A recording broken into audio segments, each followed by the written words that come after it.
नमस्कार, आप देख रहे हैं द नेटिजन न्यूज। आइए नजर डालते हैं अब तक की खास खबरों पर। विगत 3 माह से उत्तर प्रदेश में डेंगू ज्वर के कारण कई मौतें हो चुकी हैं। आए दिन अखबारों में जनता की समस्याओं से हुई मौतों के आंकड़े आते हैं।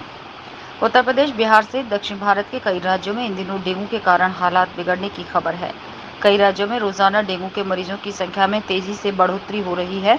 हालिया रिपोर्ट से पता चला है कि उत्तर से लेकर दक्षिण भारत के कई राज्यों में इन दिनों संक्रमण की गंभीर स्थिति बनी है। उत्तर प्रदेश में डेंगू के मामलों की संख्या 1700 के आंकड़े को पार कर गई। पिछले 24 घंटे में अकेले लखनऊ से ही 37 के करीब मामले सामने आए हैं। सब परिस्थितियों के बावजूद ब्लॉक और तहसील स्तर के सरकारी अस्पतालों में प्लेट नहीं दी जा रही। कई जनपद के स्तर पर डेली फॉगिंग की व्यवस्था होनी चाहिए, वो नहीं। सबसे पहले जांच सीबीसी है, जिसमें प्लेटलेट्स काउंट के बारे में पता चलता है। इसकी व्यवस्था सारे जनपदों में तहसील स्तर तक के अस्पतालों में होनी चाहिए, जो नहीं, जबकि लैब टेक्नीशियन हर अस्पताल में है। सरकारी अस्पतालों में लैब में सीबीसी काउंट के लिए रेजिन की व्यवस्था जल्द से जल्द कराई जाए। मात्र अलग से कुछ बेडों को डेंगू के नाम से आरक्षित कर लिया जाता है, जबकि डेंगू ज्वर से पीड़ित लोगों की संख्या कहीं अधिक है। पूरा वार्ड आरक्षित होना चाहिए प्लेटलेट्स की ट्रोम्बोसिस को रोकने के लिए। आगरा से फहीम कुरैशी की रिपोर्ट। आज हमारे छात्र सभा के राष्ट्रीय अध्यक्ष डॉक्टर इमरान जी के आह्वान पर हम लोग यहाँ पर ज्ञापन देने आए थे। हमारी मांगे हैं कि उत्तर प्रदेश नहीं, पूरे भारत के अंदर डेंगू एक प्रकोप बढ़ता जा रहा है, जिससे लगातार मौतों के आंकड़े बढ़ रहे हैं, मरीजों के आंकड़े बढ़ रहे हैं। और उत्तर प्रदेश का स्वास्थ्य विभाग खुद वेंटिलेटर पर है। तो स्वास्थ्य विभाग संभालने वाले डिप्टी सीएम खुद अपने आप एक मरीज हो चुके हैं राजनीति का। सिर्फ अखबार में छपने के लिए वो छापे मारते हैं और कार्य बिल्कुल नहीं करते हैं। अस्पतालों की हालत मीडिया बंधु भी अच्छी तरह जानते हैं। कुछ दिन पहले ही देखा गया कि एक वृद्ध और विकलांग बाप को एक आदमी अपने कंधे पर डाल के ले जा रहा है। हमने ये भी देखा कि लाशों को चादरों में लपेट के लिया जाता है।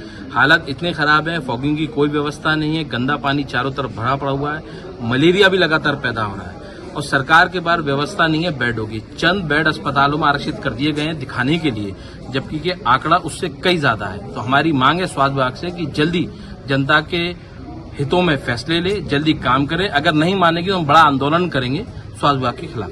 देखिए, आज हमारे छात्र सभा के महासचिव कादिर कुरैशी जी के नेतृत्व में नितिन कोहली जी और बहुत भी यहाँ पे सभी छात्र सभा के कार्यकर्तागण उपस्थित हैं। सभी की उपस्थिति में हमारी सीएम जी को ज्ञापन दिया गया है और ज्ञापन इस विषय में है कि जैसे कि स्वास्थ्य विभाग में सारी व्यवस्थाएं भंग पड़ी हैं, किसी भी चीज़ पर कोई भी सख्त कार्रवाई नहीं की जा रही है, इसलिए हमने ज्ञापन दिया है। अब आजकल डेंगू बहुत फैल रहा है, मलेरिया है, टाइफाइड है, काफ़ी बीमारियां चल रही हैं और सफाई के ऊपर भी कोई ध्यान नहीं दिया जा रहा है। तो हमारी मांग इसी को लेकर है कि इस पर ध्यान दिया जाए और अगर ये ध्यान नहीं देते हैं तो फिर बड़ी आंदोलन का हम आह्वान करते हैं और बहुत जल्दी आंदोलन किया जाएगा। आज समाजवादी पार्टी छात्र सभा के राष्ट्रीय अध्यक्ष के आदेश अनुसार हमारे राष्ट्रीय सचिव कादिर कुरैशी जी ने और उनके नेतृत्व में सभी साथियों ने यहाँ सीएम ऑफिस में सीएम को ज्ञापन दिया, क्योंकि जो स्वास्थ्य विभाग इस समय है सिर्फ दिखावे का काम हो रहा है। यहाँ पर कोई कार्रवाई नहीं हो रही।